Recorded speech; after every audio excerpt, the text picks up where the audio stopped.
So hi, everyone. Welcome and thank you for joining us today for new platforms for building virtual 3D environments, replacement platforms for Mozilla Hubs. I do want to quickly drop in the chat a feedback survey for the workshop, just in case. I will add it again at the end, but we do like our feedback on what you think of these workshops, if they're helpful to you, what other kinds of things you would like to see, other questions you'd like answered. So keep that link for at the end in case you have to drop off a little earlier. So I'm Dr. Francesca Albrezzi. I am a digital research manager and specialist in the Office of Advanced Research Computing at UCLA. I sometimes teach for the Digital Humanities program here on campus, as well as World Arts and Cultures/Dance, which is a department that I did my doctoral work in. I am going to be speaking today, obviously, about these 3D environments and particularly WebXR environments. And this is part of my practice, very closely associated with the International Journal of Digital Art History, where I'm the editor-in-chief and director of the virtual gallery. But I also use these platforms in teaching. And I co-chair the educational committee for the College Art Association right now. I'm affiliated with Art History Teaching Resources. And so for me, these platforms are also very, very useful in terms of teaching curation practice, working with collections, thinking about alternative creative ways to have students think through content and bring content together and express their or publish their research through a sort of more contextual spatial analysis and presentation. I also, just a little bit more about me, I'm part of the UC Women in Tech committee, and my expertise really lies at this intersection of GLAM, so GLAMs being galleries, libraries, archives, and museums, and extended reality technology. So things like virtual reality, augmented reality, 360 capture. And so we'll be talking a lot about that today. So just a brief agenda of what we'll cover. We'll talk a little bit about why to use 3D virtual environments, what happened to Mozilla Hubs. So this is really a problem-solving workshop. This workshop came about because Mozilla Hubs was sunset, and we'll talk a little bit about what happened there. And so this is a chance for us to discuss some new virtual exhibition platforms that can replace Mozilla Hubs if you were using that prior.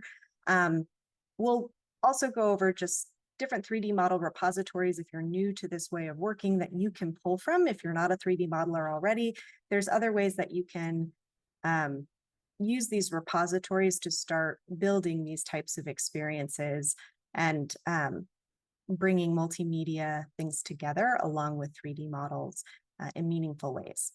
So the two platforms that I'll go into detail on today are Mudverse and 8XR.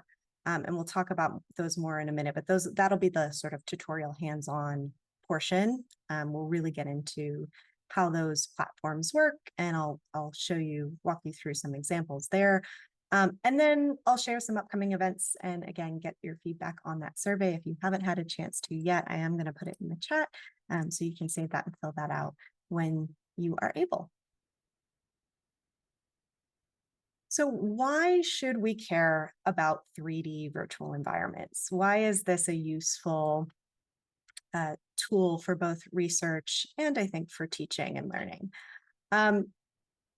First and foremost for me is that, there's this element of engaging interactive spaces for education, entertainment, art, right? There's so much that we can do now with these online 3D platforms. And so I want to showcase that today. And they are web-based, right? So they're accessible on a wide range of devices. You can easily port these things into headsets. So whether you want an immersive experience or a desktop experience, you can, or even mobile, right? You can transfer these experiences quite quickly between any one of those devices when you publish with these platforms. There's also a lot of collaboration that can happen in working with these environments. And in particular, 8XR is one that I really like because you can have multiple users in the back end collaborating together, and that's very unique. And so I think we're seeing more and more of these platforms allowing for that in real-time collaboration, but also within the published worlds, right? That you can make use of these spaces and have multiple avatars in the space collaborating and talking through um, the sort of spatial context that you've created, just like you would for, if you had a field trip and you went into a museum, right? And you're talking through the works, it works in a similar fashion.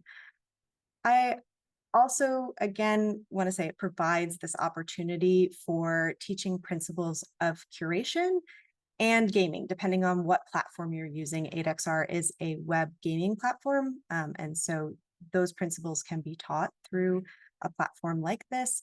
And it's a little lighter than something like Unity or Unreal, right? So if you're looking to just introduce some of the basics, these platforms are really great for that.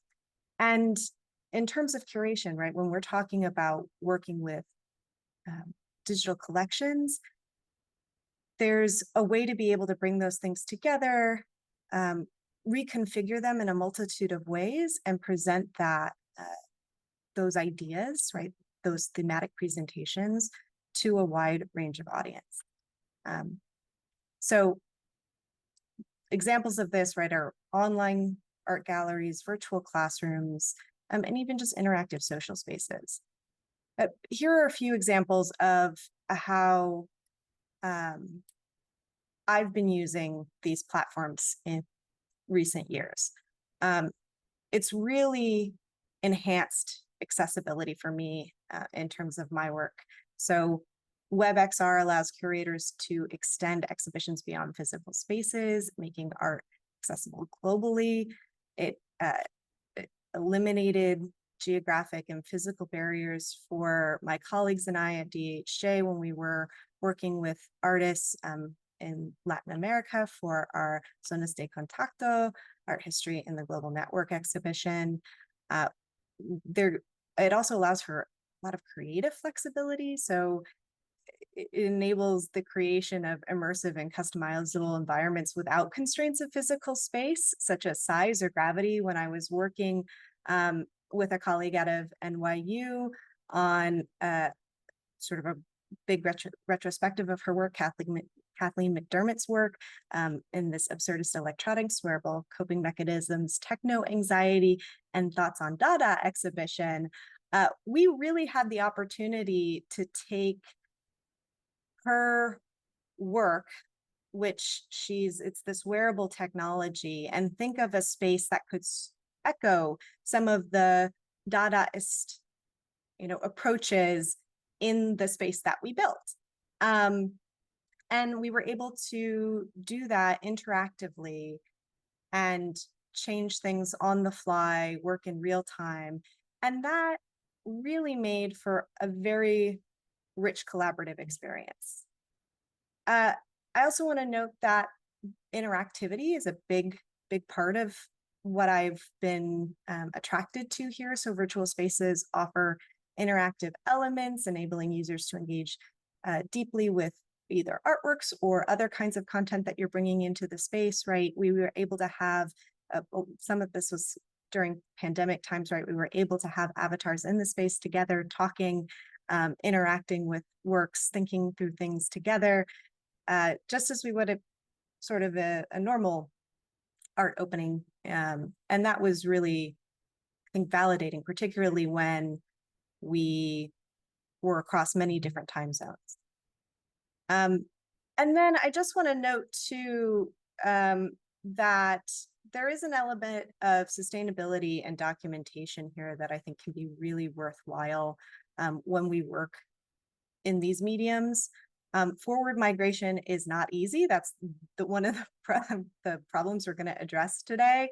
But if you have these files, if you are preserving them, it does mean that these types of exhibitions can last, and you can preserve artworks in a format that might be longer than what could be in a physical space.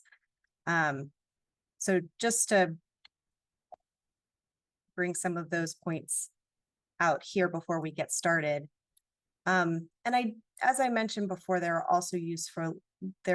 these environments are also useful for learning and ideating. And so I just want to pause here for a moment to share a little bit about how they can be used for that. So for my class this past spring, my students in digital humanities worked with UCLA's Bonnie Cashin collection of theater, film, and costume design, which is one of the largest digital collections that the library has.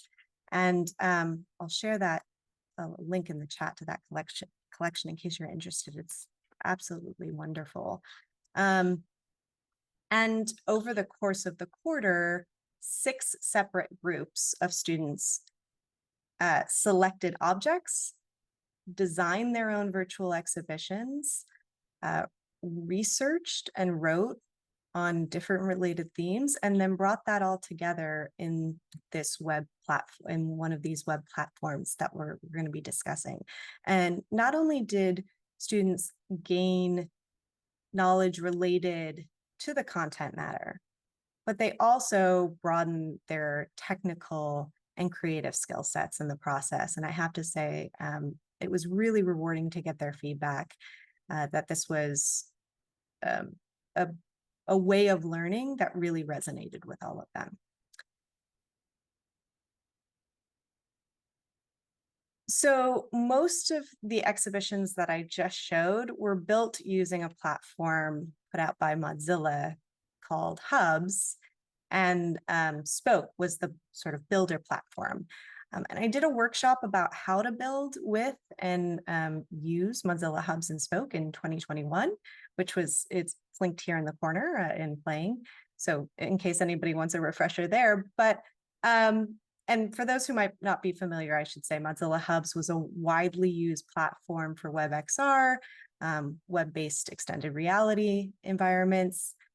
But for the class that I taught in the spring, I had to quickly research alternatives, and here's why. In the spring of 2024, Mozilla decided to sunset Hubs and its builder Spoke.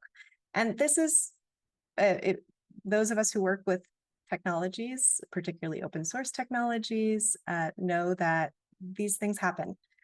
So while they released the platform open source, the documentation for how to set up a cloud or local instance was really lacking. I worked for about a month or so after the sunset to try to get a cloud instance set up and even a local instance set up. And the documentation just isn't quite clear enough. We got very, very close, but I will say they're improving the documentation quite regularly.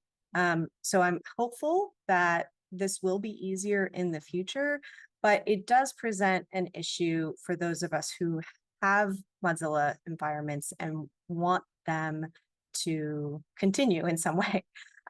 They did provide an export tool before they sunset. And so you could pull your projects out.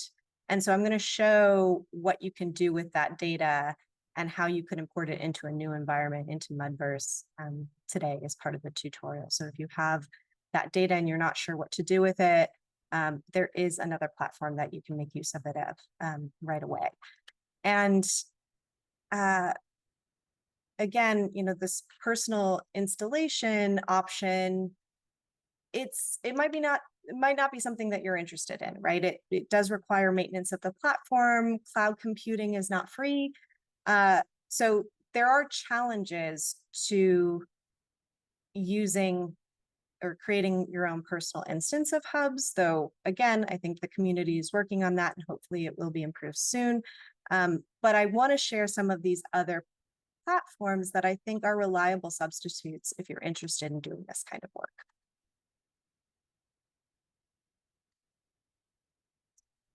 So I'm going to focus on, as I said, 2 main platforms today. The first is Mudverse. This is developed by the Mud Foundation, Art, Tech, and Community. It's really an interesting new tool that is free and operates very similarly to Mozilla Hubs. I actually think it's using a lot of the Mozilla Hubs open code and then has some of its own features and own design layered in over that. So if you are familiar with Mozilla Hubs, Mudverse is going to feel incredibly familiar.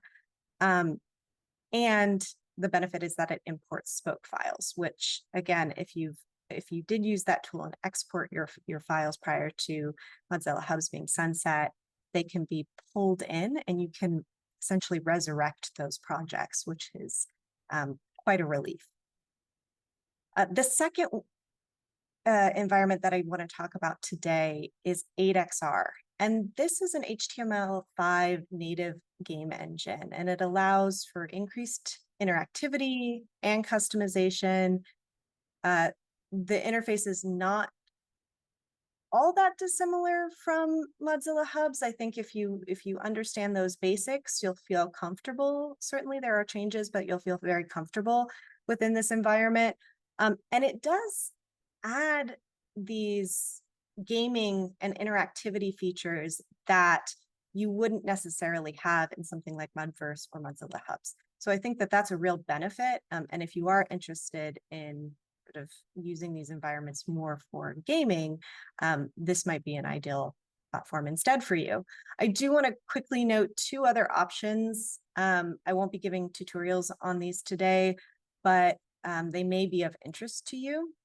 So the other platform that I want to mention is ArtSteps, which is a browser-based platform that uses a Unity tool to allow users to build and share their own virtual environments. Some of the features are the ability to design your 3D environment quite quickly within the tool itself. You can integrate digital content, including images and video and 3D objects, much as you could in other environments that I've mentioned thus far. You could develop guided pathways through the virtual environment with supplemental materials. I think that's a added bonus that isn't quite recreated in the other ones that I mentioned. So again, if you're looking to give people a more guided tour, this could be a great option for you. And it's easy distribution for computers via a link or an embed code, but also VR headsets. And again, all of these platforms that I've mentioned thus far are have a quick export to VR. So you're able to quickly use them immersively if you wish to. I do have a tutorial for ArtSteps that is a couple years old. And so there are a few things that are outdated, but for the most part, it's still useful. So you're welcome to take a look at that and reach out if you have any questions. Again, I won't go into detail on ArtSteps today, but it is another one that I wanted to mention. And VR Land would be the final one that I want to mention here. You can enter this world as a guest or register for free to create your own space, much as you, like in a very similar way to Mozilla Hubs. You can enjoy multi-user and crossover or cross-device content very simply with web links. I don't find this tool though, or this platform, I should say, as user-friendly or intuitive as the others that I've mentioned, but it certainly has similar functionality. So I did want to mention it as another option. Okay, so what you'll learn today during the rest of the workshop. We'll start with how to find 3D assets to build projects quickly. So again, I'm not going to be going into how to 3D model today, really thinking of how you can put together one of these environments quickly. And so using these repositories can be very useful for that. I will also talk about how to import and arrange 2D and 3D visual assets. I'll also demonstrate how to integrate other kinds of multimedia, so things like text, audio, video. We'll also show how to publish and share these virtual environments so that others can then join you as an avatar in them and you could use them together.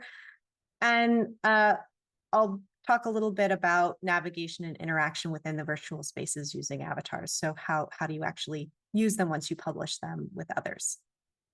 So Again, if you're not a 3D builder yet yourself, there are a lot of online repositories that you can take advantage of to find models for your project. I'm just going to mention 3 really popular ones, but if I know there's other XR experts in the room, and if you have other ones to mention besides these that you find really useful, please add them in the chat. I'm always interested in knowing about where other people are getting their materials.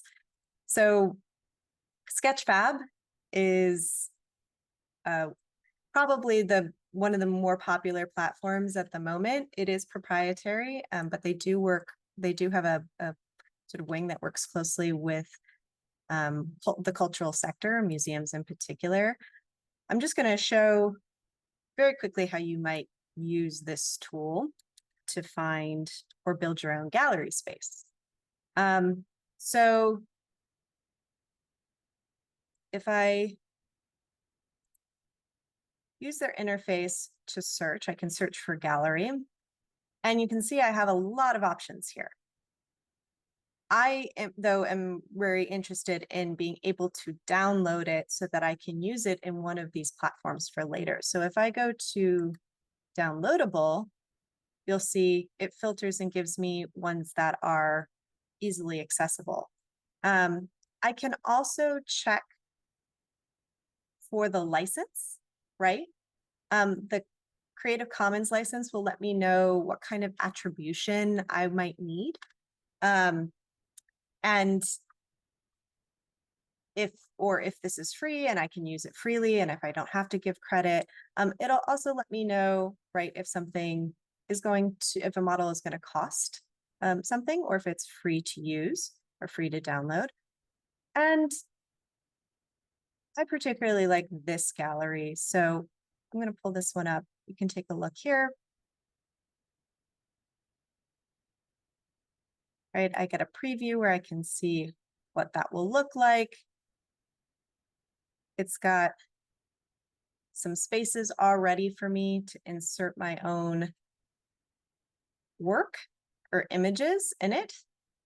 And so if I want to make use of this, all I have to do is scroll down and download the 3D model. Now, for most of the platforms that we're using, either a GLTF or a GLB is going to be the best option. And when you're downloading things or planning on using things for WebXR platforms, the lighter that you can get them, the better. These platforms do have limits on the heaviness of files, how big of a file they can ingest. And so in this case, the 8 megabyte with the texture size of only 1K is going to be the best use for us. So go ahead and download that if you're following along with me. I've already downloaded it once, so I won't download it again. But I can share this in the chat if anybody's following along and trying this out for themselves. Again, I can share that here. Right, so you can download something like this quite quickly. And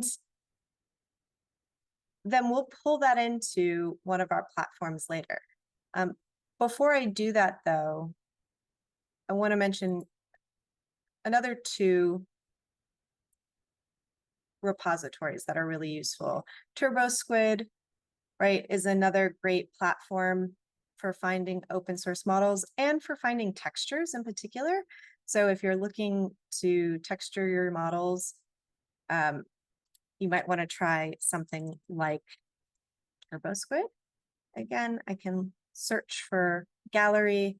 I have a lot of different options here. Again, we can adjust the price, right, to get something more within our range. And you can also even limit things for poly count. So again, looking for poly count is how many triangles, right, are part of your make up the mesh of your particular model. And the heavier or the higher the poly count, the heavier the model. So again, looking for low poly count things are going to be better for WebXR platforms. So again, you can find different ones here that you might want to try out. And finally, we can try Thingiverse. So Thingiverse is more geared to 3D printing, I find. Still useful though for finding models. You could find things like frames. You might not find environments so much here, but you could find objects, particular objects. So if you're looking for a frame, for a 3D frame to download to showcase some of the digital files that you're bringing in, right? This is could be a popular platform for that. That can really, downloading those heavy models inadvertently can, if you don't also have the processing power for those things, can really affect your machine quite quickly. So it is, and certainly are not, they're not going to be able to be uploaded or ingested into WebXR platforms. But if you're building with something like Unity or Unreal, right, those engines can be optimized for those things. Those are a few to get you started. And we'll also, one of the reasons why I wanted to introduce you to Sketchfab in particular is that you'll find that in Mudverse, like in Mozilla Hubs, Sketchfab's API is being used. And so you can actually pull directly from Sketchfab into Mudverse, and you don't even have to load the models yourself, right? You don't have to worry about downloading and uploading. You can actually just pull directly into your environment. So we'll show you how to do that in just a minute.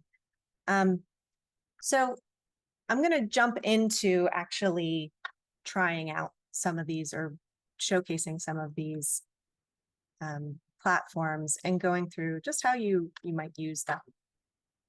So for Mudverse, I'll go ahead and put this in the chat in case folks want to follow along. For Mudverse, it's you're free to sign in or sign up, which again is quite useful. They do have a blog and a community as well, which is really useful. When you log in to your dashboard, I'm already logged in. If you have a Google account, right, you can sign in through your Google, or you can use any kind of email to register.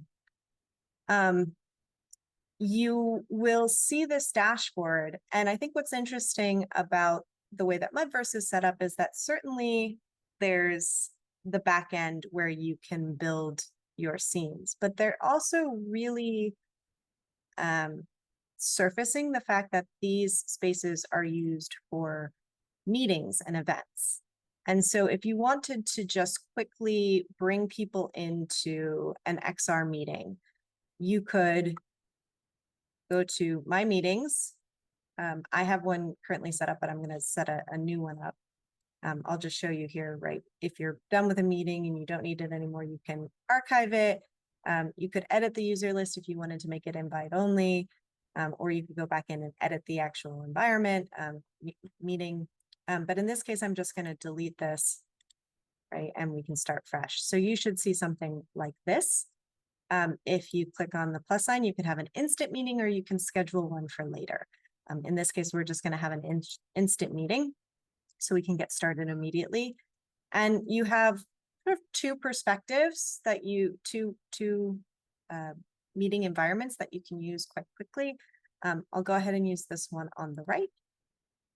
Now, you can skip this step, or you can give your meeting a name. So I'm just going to call this XR Platform Workshop Meeting. And again, I could add a description here. Please join me in XR, or I should say maybe in the Mudverse. Right. And when I'm done, I can click continue. And it'll say done over here. It'll give me, I could just copy this link, right? And put that in the chat, and you all could join me there. Or I could enter an email, and it would automatically send you all an email. So either way you can quickly have people join you. And when I hit done, it will load me or give me that load screen so that I can jump into the environment myself. Now, when you're here, you'll get a little tutorial on, or you'll see here a little, some instructions on how to move once you're in the environment. It'll give you options for how you can join, right? You can join on your desktop, you can enter on in VR if you want to use your headset. You could just look around, right, where you're not. This is the lobby feature that's very similar to what they had in Mozilla Hubs. And you can also adjust the room settings. So say for instance, I wanted to up the number of people, right? Right now we only have 15 participants as part of this workshop, but say I wanted to have 50 people in the room, right? I could adjust that and that will allow me to increase the number of people that could access the environment. I can also adjust what people can do within this environment. And then I'll hit apply. So if I wanted people to be able to create emojis or not, those types of things, I can adjust that. Finally, again, if you're looking to share that link, there's an invite here that gives you the link that I shared in the chat. It also gives you an embed code if you want to embed this into a website, or a QR code for others to use if they want to join mobilely. And I'm seeing some folks start to join the room, so I will as well. Hopefully we won't get a feedback loop here, but there we go. We're seeing folks here. And I'm going to mute myself so I don't trigger things in the room. But you can set your speakers and mic there before you enter. And I can see some others in the room with me. Now, if I were to walk up to this figure, right, who is set in the room. Hello, welcome to the MUD Metaverse. To interact with me, open the chat and click on the AI icon. You can ask me anything related to the MUD Foundation. I'm here to help. So we have an AI assistant that's available that we can make use of. We also can just have a private or public chat over here on the side. So you are able to interact just via the chat if you don't want to turn your mic on. But you can interact directly within the space if you do have your mic on. You can also do things like share your screen or share your face via your camera. I'm not going to do that right now just because I'm zooming and sharing and I'm a little worried about bandwidth. Is everyone still able to hear me okay? Okay, I think so. But this does give you the option, just as you would in Zoom, right, to share your screen or to share your camera. You also have additional tools like the pen, the camera feature, meaning you could set up a camera to capture within the space. There's lobby cast, so somebody could cast from the lobby into the space in case for some reason not everyone can get into the space, right? You might have had that limit imposed, but you still want someone outside to be able to share. That's an option. And you can upload different types of files and things into the space. So if you have a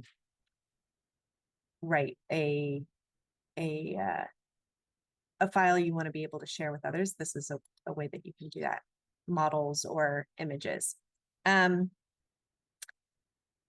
You also have emojis, right? So for those who are in the space, if I come around here, you might be able to see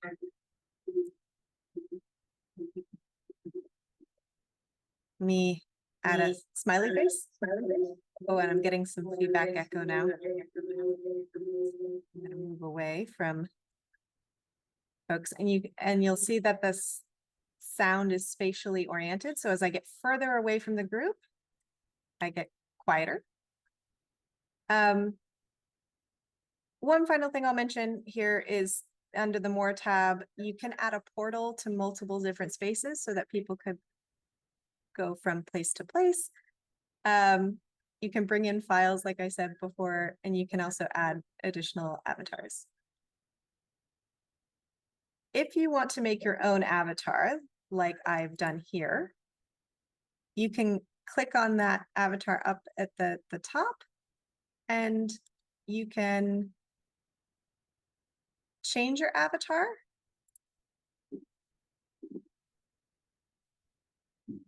And you can create your avatar. This is also, you can do this at the very beginning of joining if you wish to. And when you're in this space and you create your avatar, this is a platform called Ready Player Me. And once you create an avatar, you're actually able to use it across a number of different WebXR platforms and gaming platforms. So you can create a custom one using a GLB, so another model file if you want to, or you can create one yourself.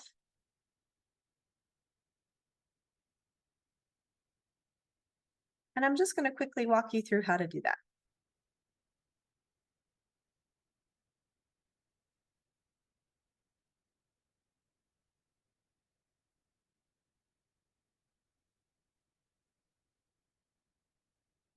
So this is the Ready Player Me platform. And you can start from a template.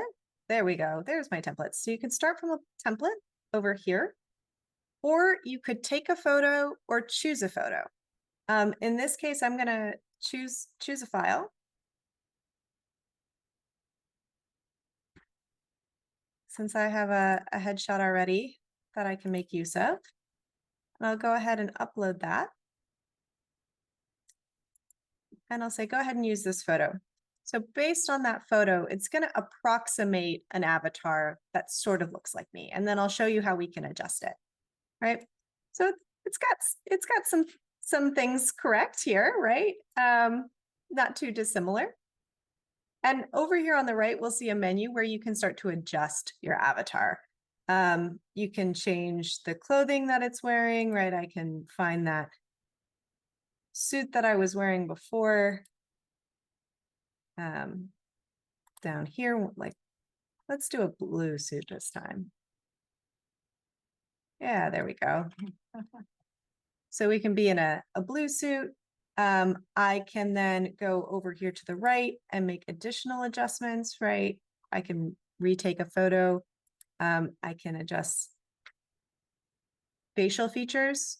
In this case, I might say, oh, I have a little bit more of a pointy chin there, or I want my eyes to be a little bit more green. Got that green blue eye thing going on. I might want to adjust the way that they look, right? So you can choose from any of these on the side. And as you go through, it'll adjust your avatar. You can adjust hairstyles, right? I tend to wear a very high bun, so I can find that signature bun here. And it'll adjust the hairstyle. Using I should say, clicking and dragging, I can see the different aspects of the model or avatar as it's being built. I can adjust the hair color. I like to think of myself as a redhead, more of a redhead than a brunette. There we go. And so now we've got, again, there's the clothing. You can add sunglasses. You can add additional makeup or, things to your avatar. Even masks, right? You can go in as a character, add different kind of headgear. And when you're done, you can say next. And it'll allow you to either send your file or continue without signing up. And in this case, I'm going to just continue without signing up, and it'll automatically bring it back into the platform. Okay. So I have to save my avatar.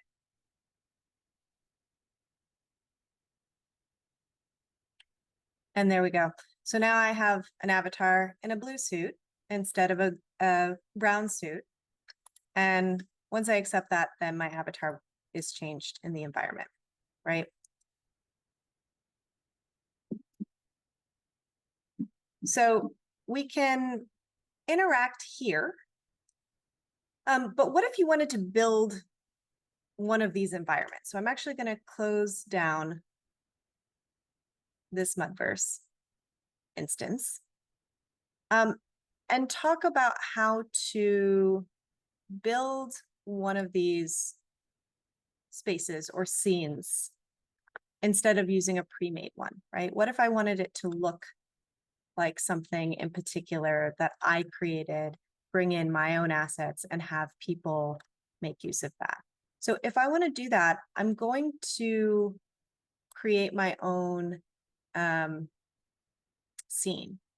And I should mention here on the left, I just want to bring up, you do have the ability to bring in all different kinds of assets. So images, video, 3D models, these can all be brought into your asset library here on the left. And you can do that prior to creating a scene or within the scene building environment. So you do have options there. You can also pull from libraries like Sketchfab, as I was mentioning before, and they also have two different categories for public domain art. So you can pull from the National Gallery of Art or the Metropolitan Museum of Art as well. So to create a scene, I can go back to my dashboard, or actually go into my scenes, I should say. So this third one down is my scenes. And you can see I have some ones already tested or started here, but if I wanted to, I could use their demo scenes and edit those and make them my own.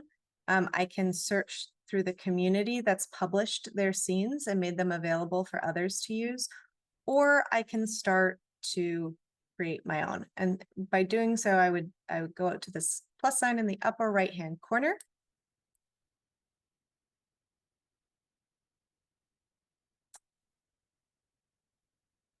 And I get sort of plopped into this building environment where I have my projects, I have collections if I wish to. I have a overview dashboard, which is going to bring me back to where I was, just so that you know how to get back and forth, right? Again, I'm going to go back into that creator platform. And then I have my assets, which again will take me back to my assets area. And documentation. So I will share some documentation as I go through today, as I introduce this background. But if you have any questions or need a refresher, they've got some very great documentation for Mudverse. Now, I want to add a new project here, right? I want to start from fresh. So I'm going to go to add. I can click empty, which is what I want because I want to start totally from scratch. But you could also start from one of these templates that they have here. And I should say for Mudverse, you can create augmented reality sort of publications as well. So you can design something in Mudverse and export it as an augmented reality experience as well for people to try. So it does do VR, MR, and AR, all three. In this case, we're just going to, oh, I meant to do empty.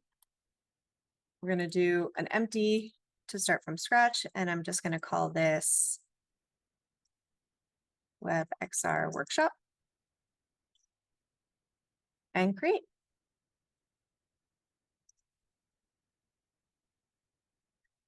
So you'll see already down here, I've uploaded assets for other projects, and they appear here in my asset resources. So no matter what, if I'm in any different project, right, all my assets for all of my projects will show up here. The reason why I point this out is that if you do wish to do this for a particular project or with a particular group, and you don't want to share your multiple assets or spaces, I would recommend creating an account with a specific email that's for that project. So you're not worried about mixing assets across different projects. So here is the sort of the start of the environment. I do want to quickly note that there is a tutorial that will walk you through the various different aspects. If you've never used one of these environments before, it will introduce you to the top tools of how to orbit and fly, right? How to use your mouse, which is your right clicking. Fly is WASD, so forward, backward, left, right. And you can always add shift to make that go faster. You can select the model for your scene on this left-hand side. This left-hand menu is going to be where your assets, once you've selected something from your assets and you brought it into the environment, you're going to see it in this hierarchy on the left-hand side. And when you've clicked into a particular asset that's been brought into the environment, you can rotate it using Q or E. So rotate it to the left using Q, right using E, or escape to place the object. You can also just click and drag any of the assets around, and you can select multiple ones at a time. And clicking F will allow you to focus on a specific object. There are a lot of keyboard shortcuts for Mudverse. I'm just gonna, again, I have in my notes for my slides today, where you can find all those mouse actions and keyboard actions in case you want to know how to do it via the keyboard. So those are all there in their documentation.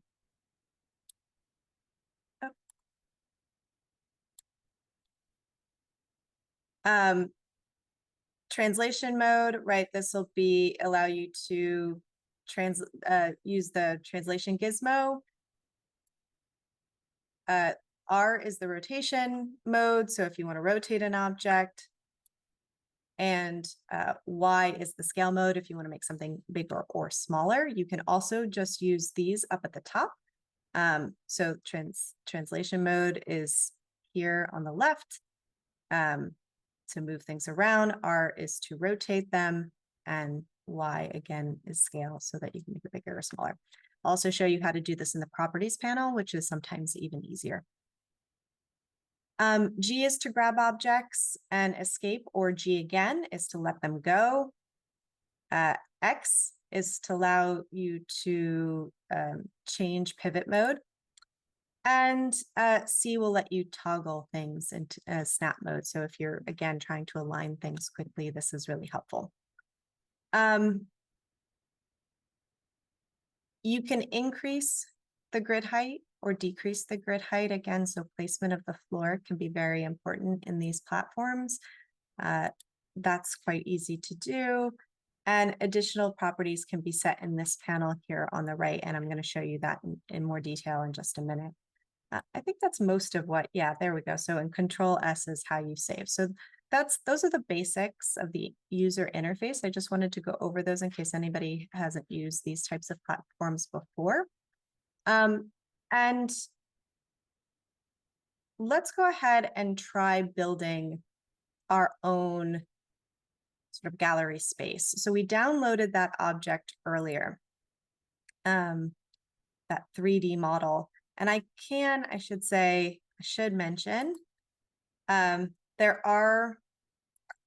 is an architecture kit that's built into Mudverse, just as there was in Mozilla Hubs. So you could actually build your own structure using the architecture kit. It has a rock kit as well in case you want to add some landscaping. And Sketchfab, the API is already built into the tool. So you could simply, oh, let me get rid of this tutorial. There we go. So you could simply search for gallery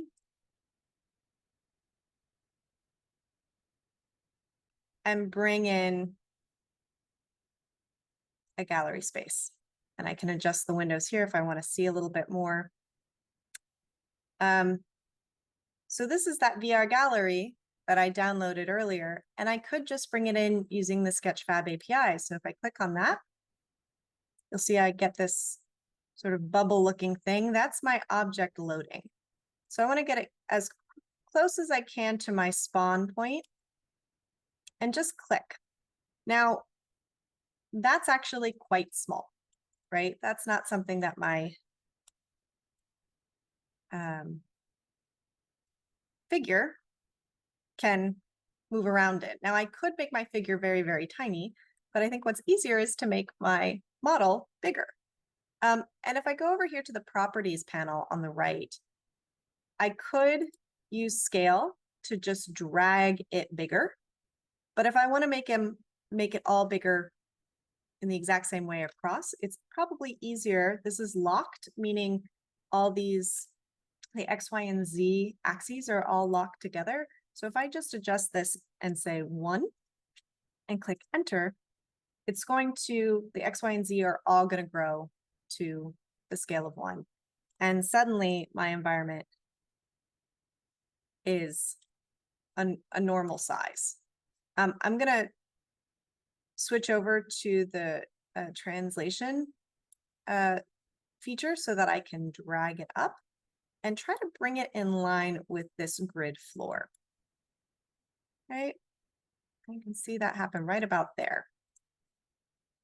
And again, I'm using WASD and my keys to fly around. I'm right-clicking to fly around. I might just want to adjust this a little bit more and make sure that my spawn point doesn't show up in the middle of a bench, right? Now, this model is here on the left, and you'll see that it has a little yellow indicator here on the right, and it's a warning. It's just telling me that this is a heavier object and that I should be aware of that. It'll still publish. If it's yellow, it'll still publish. If it's red, it won't publish. So if you see a red indicator on one of the files that you bring in, then you know it's too big and it won't work for being able to be published. But yellow, it's just indicating it's a heavier thing. And so depending on how many different things you're bringing in, this environment might not run very efficiently. So you want to keep track of those and how many you have of those as you're building. There is ambient light that's already added here in the model. If I wanted to add, for instance, a sky dome, I can go into this feature up here at the top, which is add objects to the scene.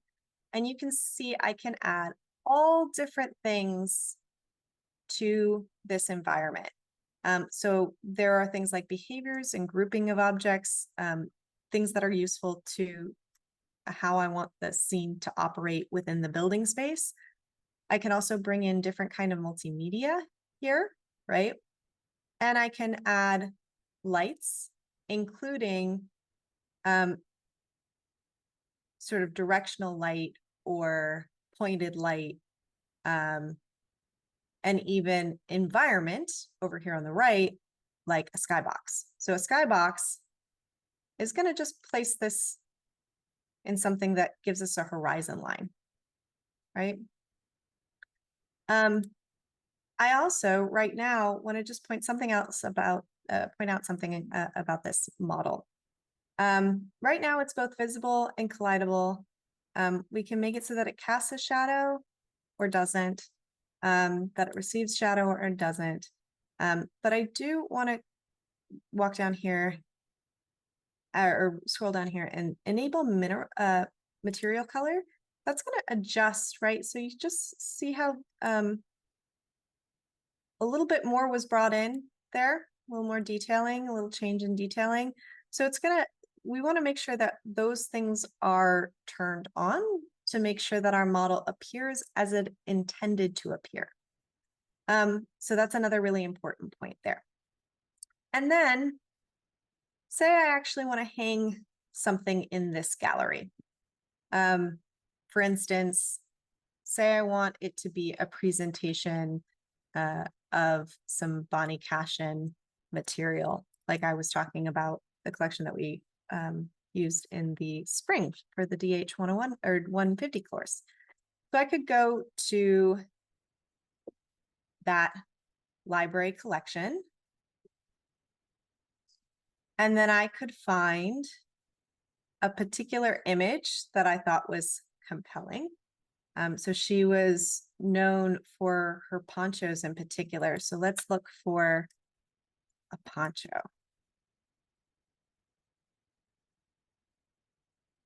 Oh, poncho. There we go. It's one of her very popular designs.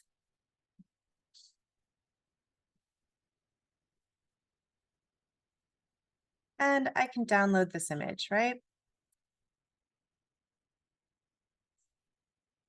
I'm just going to save this.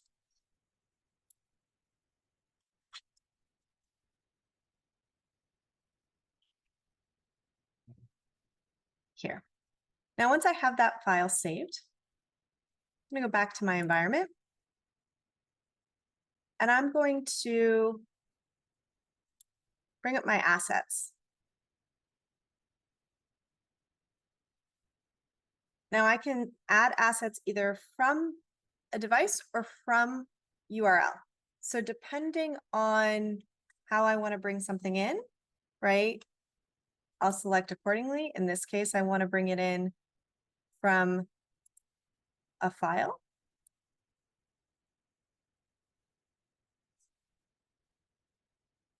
Now I have this in my repository, and all I have to do is click on it, drag it, and place it approximately where I want to in the environment. I'm going to zoom in and realize that's a little far back. I want to more on this wall. So again, I'm just using that translation tool and pulling on those arrows to adjust where this object lives in space.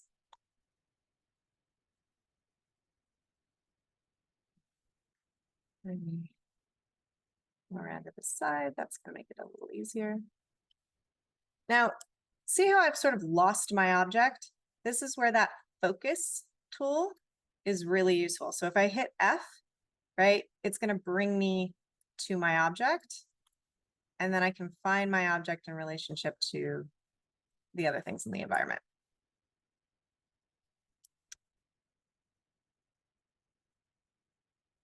I go back to here, bring that into focus. This has gone way far out. Okay, so when something like this happens, which it occasionally does, all I have to do in this case is I'm just going to delete this object and bring it in again. It still remains in my assets. I didn't take it away from my assets, but I'm going to actually fly into my environment because that'll help me add it a bit more easily. My avatar is looking this way, so I'm going to put it on this wall. I'm going to go ahead and click. And now I can sort of see, I want my object roughly here. Now, that hazy look, that's the Z axis buffering.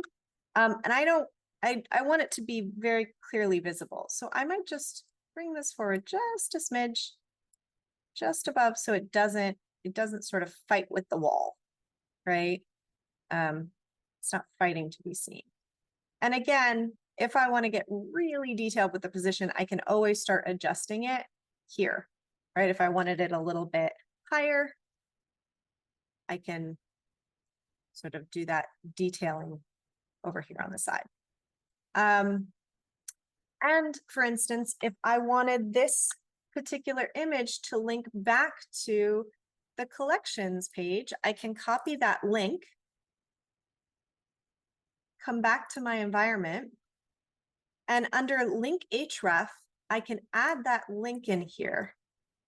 And I can have it open as an iframe, use 2D view, right? I can control how that opens, but it is going to allow for that asset to be linked out to a specific area. And then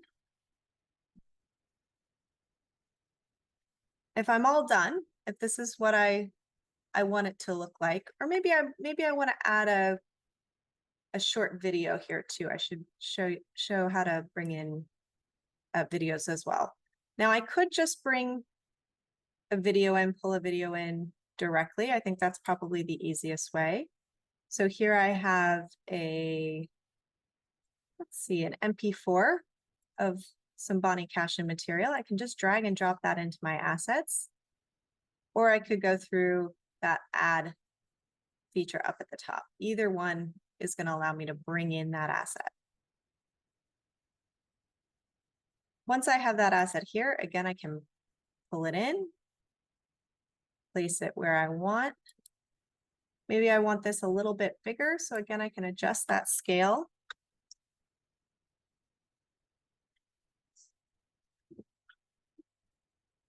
And maybe even a little bigger than that. And now it's sort of covering that panel, right? More completely. Now again, it's fighting with the wall. So I'm just going to adjust that slightly so it comes a little forward, moves over a little bit more.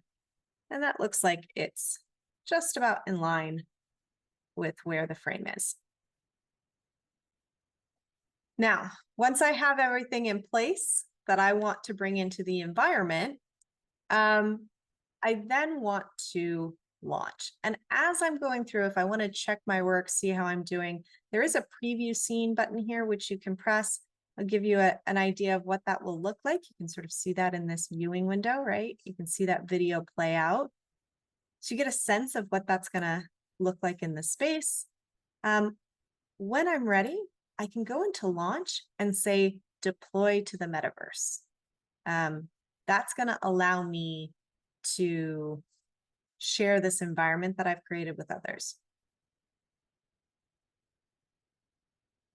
So when I do, it will do a health check to make sure that all the materials that I've brought in are ones that are not too heavy, that meet the standards.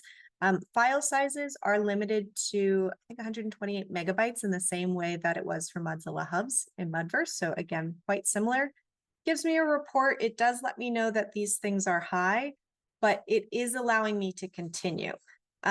If things aren't up to standard where it's not going to run efficiently, it will actually not let you load the environment. It will tell you, nope, we can't save this. We can't move you forward into the metaverse.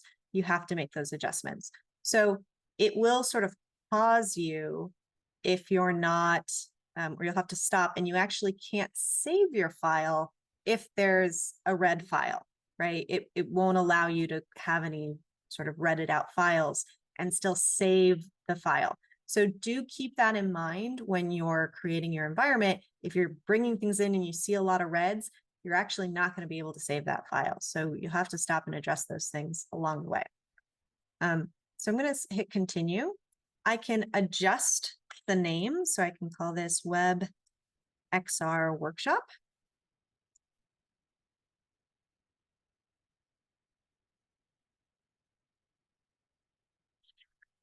Right? And then I can hit publish.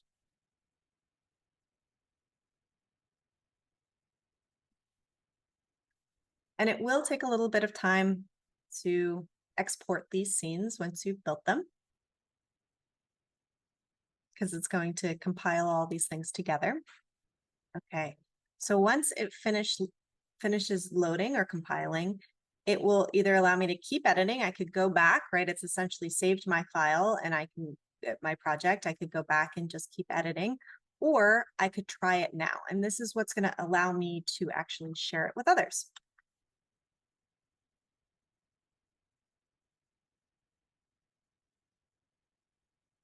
So it'll load that scene.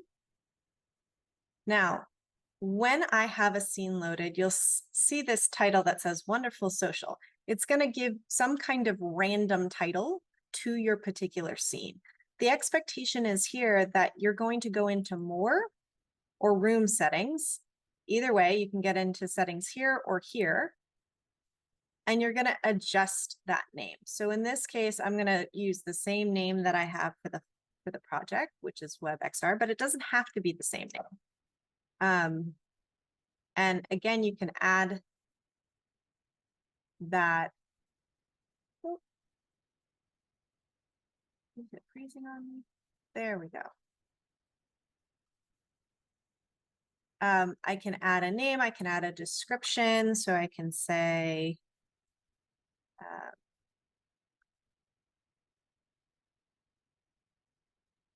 could go to work and grab this and say,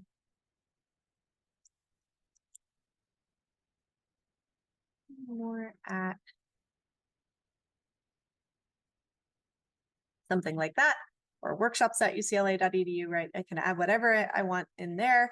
Now I can, again, adjust this access, which is only those with whom I've shared the link, or I can invite people with a link that can then be revoked. So if I decide at some point I don't want people to have access to the environment anymore, I can remove that access. Say if I want to edit the environment again and re-release it. I can also, again, adjust what they can do within the metaverse environment that I'm publishing and how many people can join and hit apply. When I do this, right, now you'll see it says WebXR workshop, and it gives that little description there. And if I were to invite anybody using these things, they would see this now. They wouldn't get that weird, random assignment of a name. They would see WebXR workshop and the description, which is really nice. If I join, right, the same way as I did before, you can see, and again, I could teleport, or I can just move through using WASD. That link, right, if I hover over that asset, that link is going to come up, allow me to link out to where that asset came from.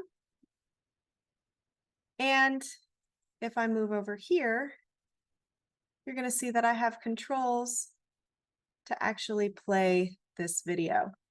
It does seem like that it's currently paused. It's having some loading issues, probably because I'm trying to share, record, and run the environment at the same time. But normally those things would play automatically, as you saw in the preview. And so that's an example of how you can use Mudverse to create your own environment. Now, one thing that I did mention that I want to go over is how you could pull in spoke files into Mudverse, so that if you wanted to resurrect a project that you had previously done in Mozilla Hubs and you want to bring it back to life, you can do that using Mudverse. So I'm going to go back into my projects home here.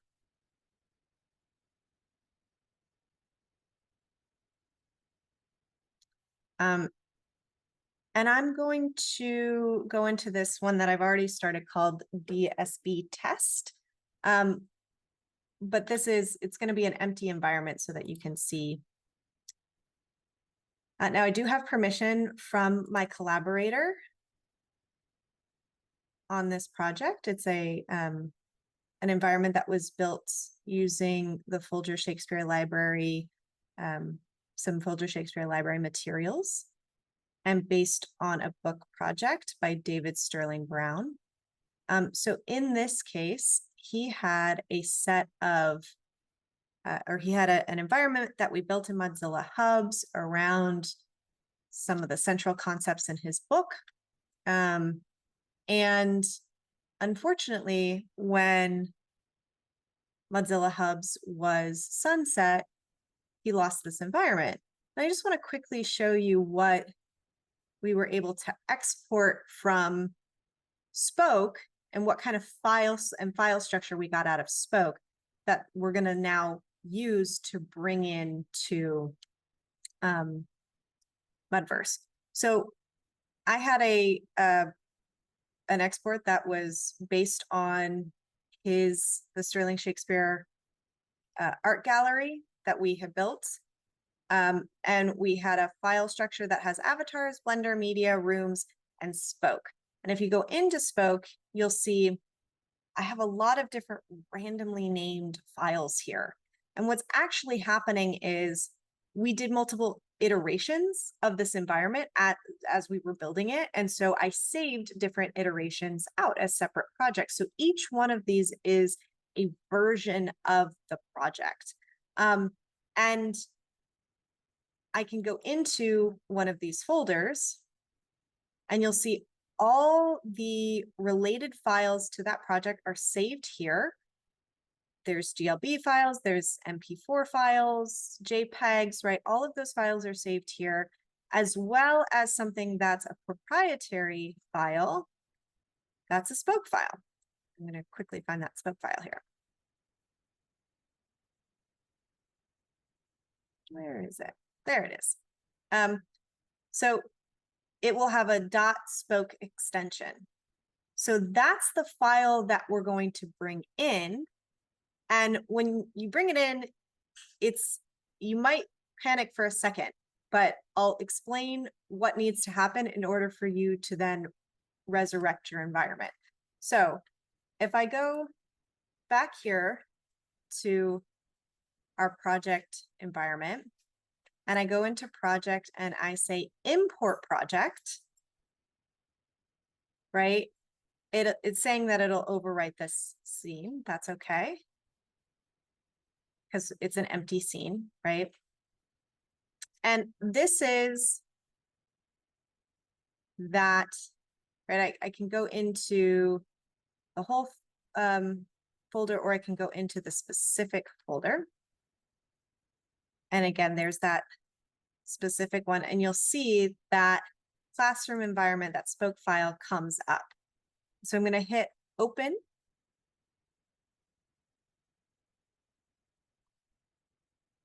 So I've already downloaded that folder and I'm just pulling that file in from that folder. Now, when I load it, takes a minute because it's a big environment. I'm going to get these error loading project. And what it's telling me is that it can't find where these files are because those files haven't been brought into the space, but it's recognizing where those files originally were. And that's what's most important here. So right now what we're having is known as a path issue. It's not able to find the original files, but we know that we have all those original files that were saved with the Spoke file, right? So what I can do is, for example, this is that original building file. And I can click on it and I've got all these red marks here, right? So I know I have a lot of issues in the environment. I have a lot of missing path files, right? It's not able to find the original files, but I can click on it and it does tell me the model URL. And if I come here to the end, right after it says files, I can copy this extension at the end. If I were to then go into my folder for this project, so this is search results within that file folder. So this is all those files that got assigned these different names on the export from Spoke. And so what I want to do is I want to match up the path with the file from the Spoke export. So I'm going to just come up here and search that folder for that extension that I identified. And you see, I've got it right here. Here it is. And I can go ahead and bring that into my environment here. I've already done that. You'll see it's 695 AC, right? So that's that model. And it's I can just bring that directly in, that file directly in. If I want to ideally replace this file placement with this file here, all I have to do is right click this file, say copy URL. And while I'm selected here, I'm going to go to this model URL and I'm just going to replace the path with the new one. And when I do, it starts loading and it's brought in my model exactly where it was before with exactly the same settings. So the position, the rotation, the scale, all of that is the same. And you can go down and do that for each one of your files within the environment. So for example, this is a wall and it's called BC136, et cetera, et cetera. I found that file, I had already brought it in, right? All I have to do is right click, copy this URL for where it got brought in, and replace it here in the model URL page. And it's now in the environment. I should zoom out so that you can see that. There it is. So now it's there.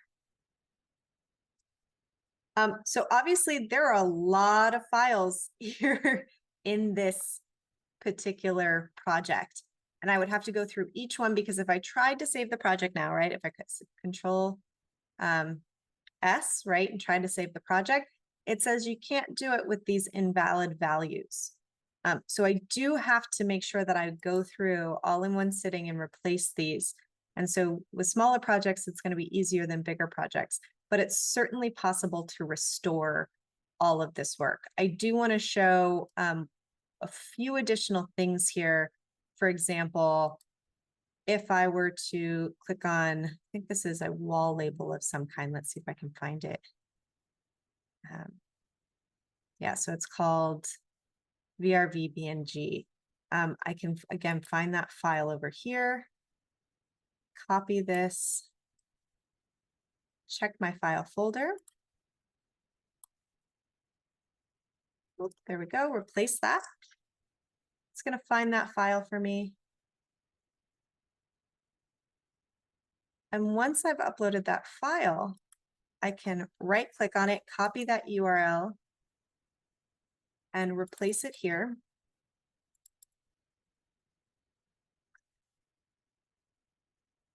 And you can see how it's brought that text back into the space.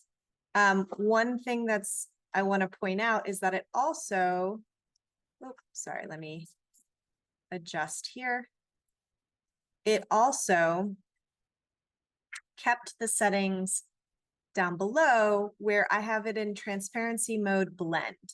So one of the ways that in Mozilla Hubs you can, and now in MudVR, you can bring in text or video and put it into transparency mode to get rid of the backgrounds. If you've brought it in as a PNG or enabled it to be able to be read like that, and it'll allow for that background to go away. However, if you don't want to do it that way and you simply want to bring text into your environment, right, you can go here up into add assets and you can go to the text section, right? And you could add text into your environment that way. I didn't get to show you that earlier and I meant to. So you can just add text directly into the environment. You can undo, redo here up at the top as well. I didn't point that out. And here on the right is where I can adjust what that text says. So I could say, visualize using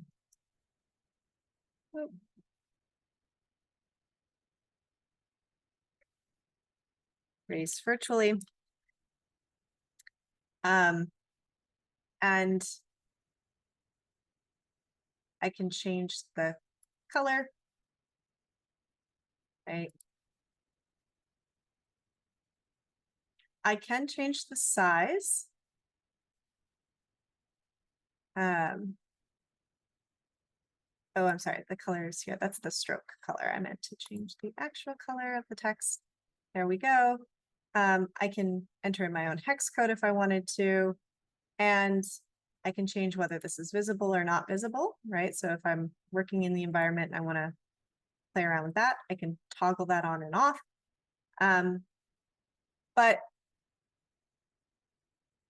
I just wanted to point out that there's alternative ways that you can bring in text. You don't have to bring it in via a PNG. You do, though, have limited ways of designing text, right? And you can see this here on the right. I can certainly adjust left, right. I can have it wrap, that sort of thing. But if you really want stylized text, I recommend doing it in another platform, saving it out as a PNG, and then using the blend feature so that it appears sort of against the wall or as if it's blended into the wall in that way. I do want to, I know we're running low on time, so I do want to get to 8XR. I think one final thing that I'll share is an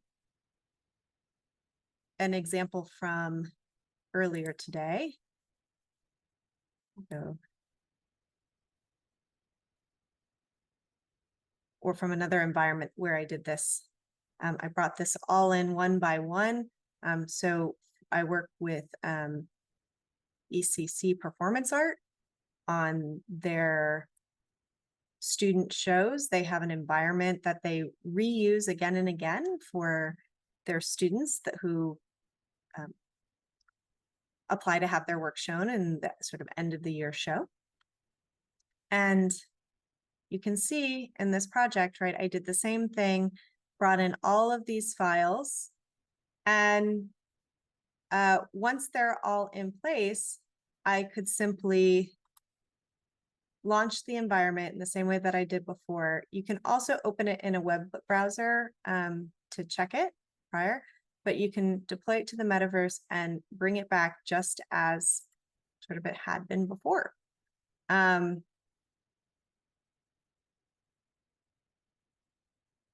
So this is an example of a way that you can resurrect past projects. I'm not going to do that right now just because it's already been launched, but it is a way of bringing those things back. Does anybody have any questions about that process in order to bring in spoke files and sort of resurrect past Mozilla Hubs projects? Okay, well, let's talk about 8XR. So 8XR is, again, a similar platform, but has it's a HTML5 game engine platform. So there are interactive elements that are a bit different than Mudverse. So I'm going to go to 8xr.io.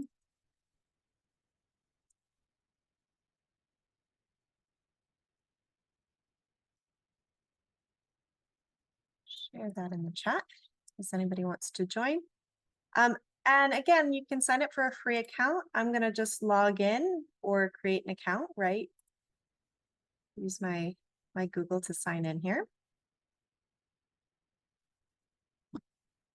And once you're here and logged in, I'm going to go to my projects. And this is sort of the back end environment. It looks similar to Mudverse, but there are some differences.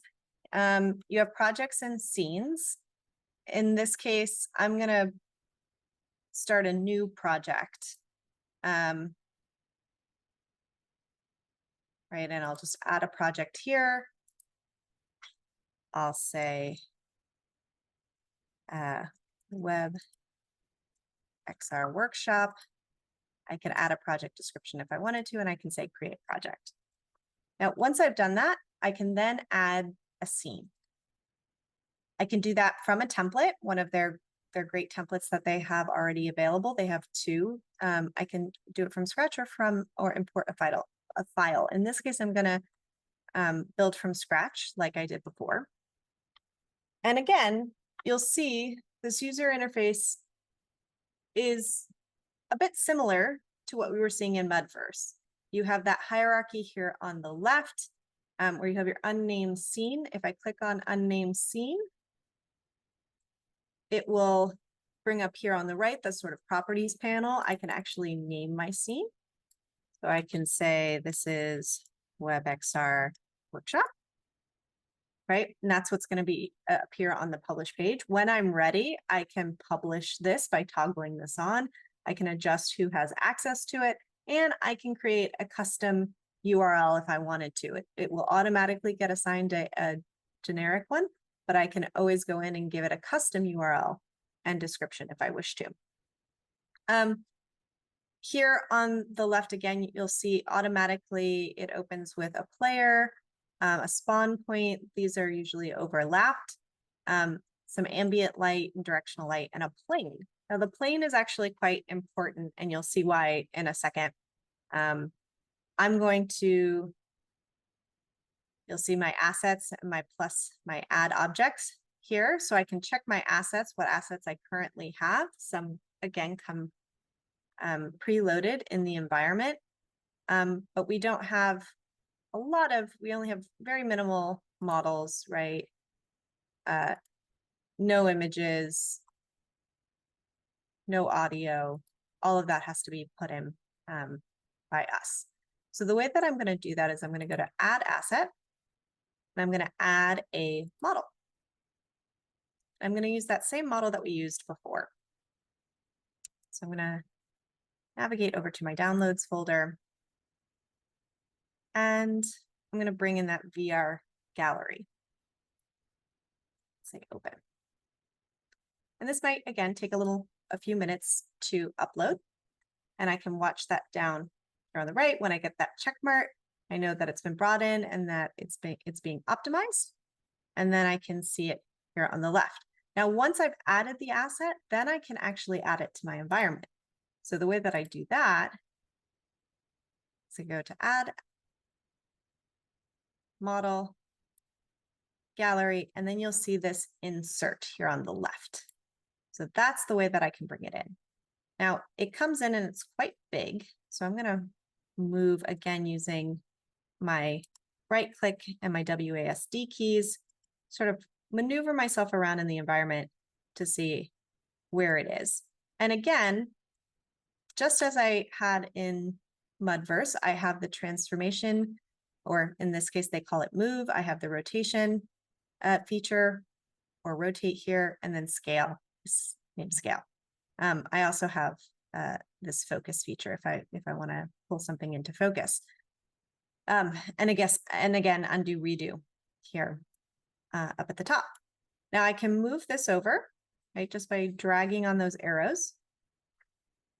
And I still am not seeing my spawn guys, so I realize this is probably too high up. So I'm just going to pull down until I start to see those guys and try to line it up with the floor. Now I'm going to try rotating, right? And in this case, I'm just going to rotate I'm going to use the feature panel to get this just right by 90 degrees, just so that it's a bit more over that floor that we had there. All right. There we go. Now, that plane is going to be important, and I'll show you why in just a second. If I just wanted to see how this looked, how bringing all this in is working, I can go up here to this little play button, and it's called Scene Preview. I'm going to go ahead and hit that. And you'll see it start to load. And it'll render the environment. Now you can see immediately that my avatar is in the wall. So I want to adjust that. And again, I can set my avatar using Ready Player One. So if I already had an avatar that I built and I want to use that particular avatar, I could set it here. And again, it would automatically bring that in. I'm going to skip that step for now just because we're running low on time. Now, again, using WASD, I can start to move my figure around here. But I do notice I'm sort of able to go through things. And if I were to run out here, I just fell through the floor, right? So the reason why that plane is so important, and I'm just going to keep falling and falling into the infinite abyss, is because that plane is set as a collision point, but my model is not. So if I were to go back into my model and check, you'll see that I have not made this a rigid object. So I want to make this a rigid body and make it static so that it does not allow for people to fall through. The other way that I can do this is I can adjust the plane itself and make the plane longer. So I can scale it up so that it covers the whole length of the environment. And I'm also going to move that spawn point around a bit, or I'll move my environment so that my spawn point is, so select my model, not in the wall when it launches. So now that should allow me, if I go into preview, scene,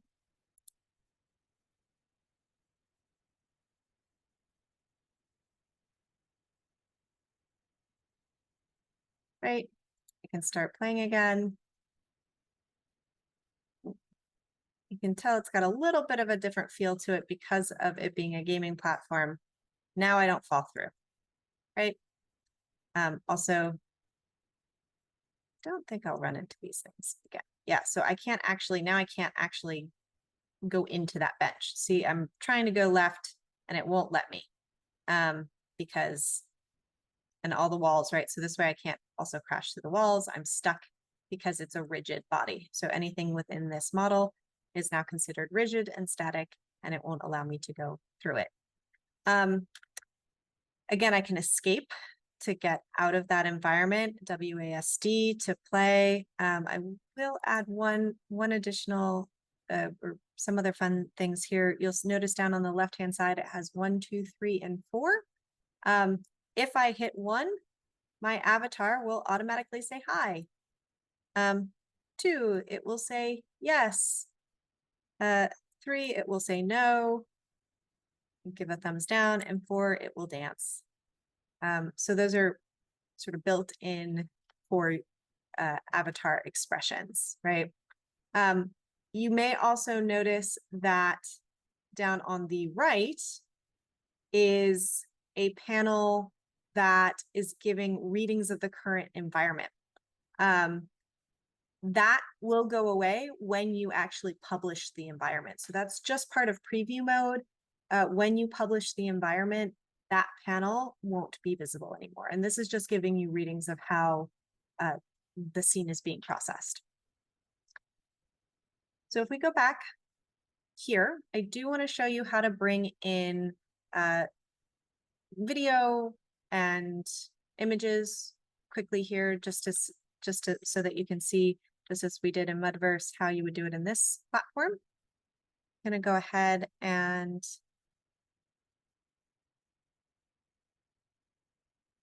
come in here. I'll point out 2 say I wanted to add in text, right? Some wall text. I can add text right in the side, my gallery. You'll see it's coming in sort of the wrong way. So I can rotate that 90 degrees and move it up. I do have different features here on the right where I can add the pivot point in the center. That'll adjust where the transition widget will show up. In this case, left was fine, left upper, left right was fine. And I can, again, add a link or things like that. If I want that text to link somewhere, I can make sure that it's a rigid body if I don't want people to be able to go through it. Or I could leave it not rigid and put it in the space and let people sort of run through it if they wish to. So you do still have those modifications that you can add to text as well. If I wanted to bring in an image, right? Go to image, add asset, because I don't already have an image asset. I'll bring in that body caption photo from before.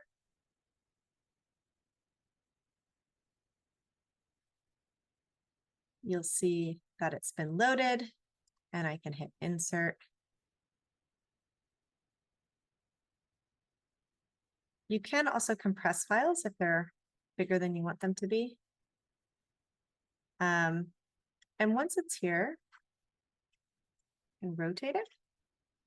Now you can see that it's kind of cut my picture off. This is something that's a little unique to 8XR. It has particular there's scales that it likes to bring things in at. And I can just adjust here the height, right? This case. I'm sorry. I didn't mean to do scale. I meant to do height and width. So instead, I'm going to go over here to height and width. I can actually just incrementally go up or down here to get that to where it should be. When it sort of zooms in like that, I know I've hit where it should be. I can check the width as well to make sure that we're, yeah, right. That's how the original one looked. I can, again, if I want to scale this, these are not locked together as they are in Mudverse. So I would have to do this by hand to adjust all of them. So if I want to do 0.75, 0.75,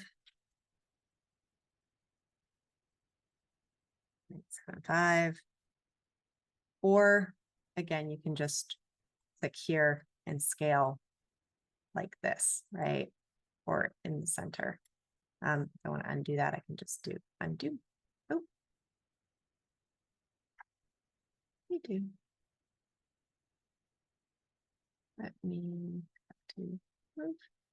And I make sure that I'm in the environment. Well, I'm not sure what it's done to my, oh, it's moved my environment. Okay. That was probably just an error on my part. I grabbed the wrong thing. Just move that over. There we go. And we've got our frame, our picture, and our text back in our space. I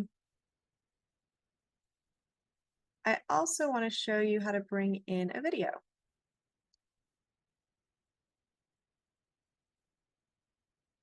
So once we have these things there, again, I can add object. Say I want to add a video. Again, I don't have any uploaded yet, so I can say add asset, video, and I will bring in that video from before in body caption. And it'll take a second to load, but then I can insert.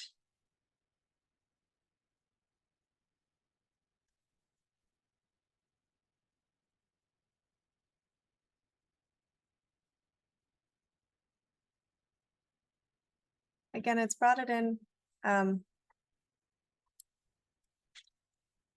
needs to be rotated. So I can go ahead and rotate that. Move this over here, a little closer to the wall.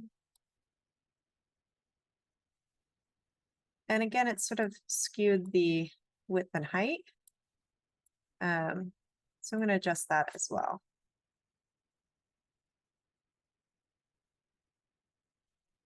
Right up against that wall.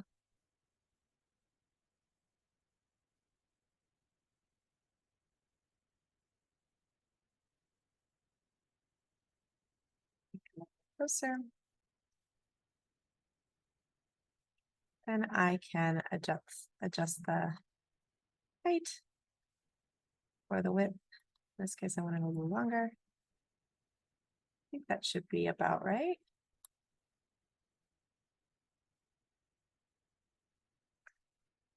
And we can see how that looks in preview.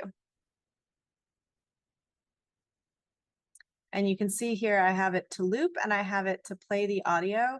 I could turn that off. I also want to enable the controls so that people can actually adjust the controls. You can have it synced between players, meaning that it's not individualized to everyone's experience, that everybody's seeing the video play at the exact same time. So this might be useful if, for example, you wanted to use this for a class activity and everybody was meant to watch the same thing at the same time, and that you're talking through a video together, pausing and playing, then you would want that to be synced for all players, right?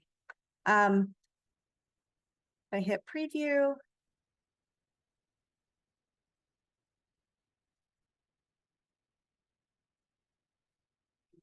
Start playing.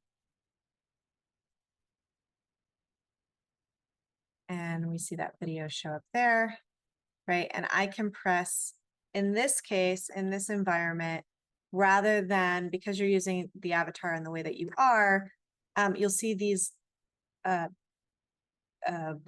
that'll tell you when your sort of head of your avatar is aligned with an asset that is either clickable or playable.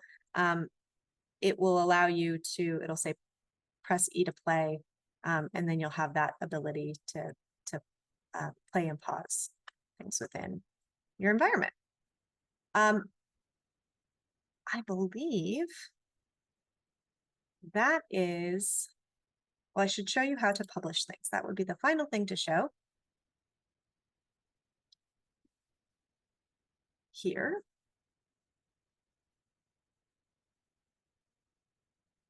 Oh, we're in Mudverse. There's the 8XR. There we are.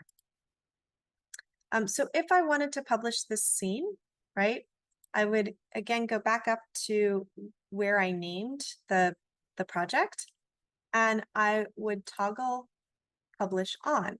I have a URL here that I can adjust. So if I wanted to make this WebXR workshop, I could, and then I can copy that URL. Once I've done that, I can share it with others. And it will load the viewer, and you'll see once you've loaded the experience, it says WebXR, and that that box in the corner is no longer there. And you can see here that you can start playing on a VR headset, on a mobile phone, or on a desktop. So you have different options to be able to play this experience. I will say too, similar to the way that you can you can see that video playing now, right? Similar to the way that in Mudverse you can talk to one another. If you use the C, you can join a voice and you can use C to talk. So if I hold down C, then I can talk to other people in the environment, and you can see that sort of moving in there on the right. B is also, will let you see sort of your inventory when it comes to gaming, right? These are additional features that may be useful. But you actually have to hold down the C key to talk to others. So not quite the same in terms of being able to share and interact, but more along the lines of the kinds of things that you would want to do if you were gaming together with other avatars.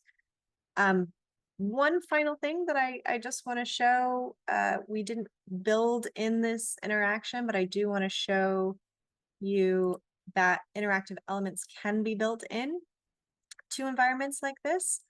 So my students in the spring, again, built these exhibitions around the Bonnie Cashin collection. And I just want to show you how they sort of cleverly built in some of these interactive elements that allow you to have your avatar cause things to happen within the environment. I'm going to close down these other things so that they're not draining resources.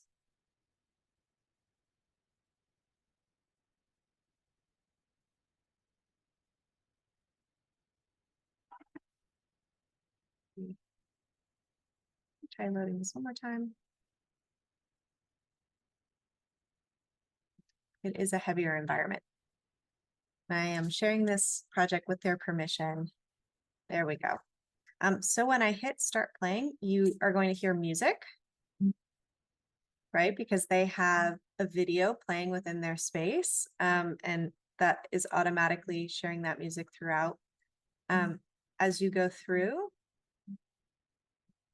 right, you walk into this space and you'll see it says step on our markers to interact with the exhibition.